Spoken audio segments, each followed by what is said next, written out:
DNA TV మన రాష్ట్రం మన ఛానల్.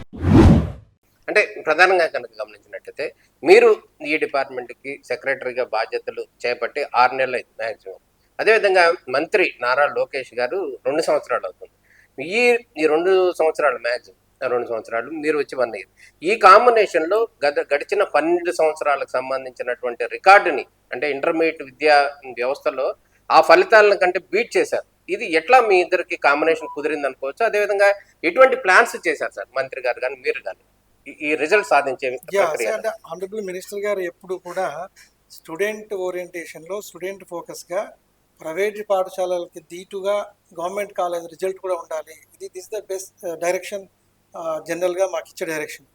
దీనికి సంబంధించి ఏ ప్రపోజల్ తీసుకెళ్ళినా ఇమీడియట్గా దానికి స్టూడెంట్ బెనిఫిట్గా ఉంటే ఇమీడియట్గా దానికి అగ్రీ కావడం, ఇన్స్ట్రక్షన్స్ ఇవ్వడం జరుగుతుంది.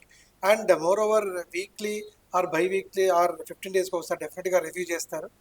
అండ్ దెన్ ఇప్పుడు ఏంటంటే నెక్స్ట్ ఇయర్ ఇవన్నీ కూడా కేపీఎస్ చేశాం. అంటే ఒక స్టూడెంట్ వారీగా, అంటే కాలేజ్ వారీగా కాకుండా స్టూడెంట్ వారీగా, సబ్జెక్ట్ వారీగా కూడా అనాలిసిస్ చేస్తూ ఏ సబ్జెక్ట్లో వెనుకబడి ఉన్నారు, ఏ సబ్జెక్ట్లో ముందుకు తీసుకెళ్ళాలి, ఎక్కడెక్కడ ఏ కాలేజ్లో ఏ ఇష్యూస్ ఉన్నాయి, ఇదంతా కూడా ఇప్పుడు కేపీఐ లాగా ఆన్లైన్లోకి తెచ్చాం.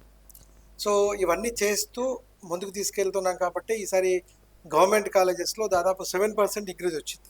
సో ఇంకా ఇంప్రూవ్ చేయాల్సిన అవసరం ఉంది డెఫినెట్గా. బట్ ఈసారి మీరు ఓవరాల్ పర్సంటేజ్ ప్రైవేట్తో కలుపుకున్న 77%, దెన్ గవర్నమెంట్ కాలేజ్ తీసుకున్న 7% ఇంక్రీజ్ తీసుకురాగలిగాం. సో ఓన్లీ థింగ్ ఈజ్ మెయిన్గా ఎప్పుడు స్టూడెంట్స్కి ఏదో ఒక చేయాలనే తపన మినిస్టర్ గారు కానీ, మా సెక్రటరీ గారు కానీ, అండ్ దెన్ ఆల్ కింద ఉన్న ప్రిన్సిపల్ జేఎల్స్ అందరూ కూడా ఒకే లక్ష్యంతో పనిచేస్తున్నాం. కాబట్టి ఫలితాలు మెరుగయ్యాయి. సో ఇంకా మెరుగు చేయాల్సిన అవసరం ఉంది నెక్స్ట్.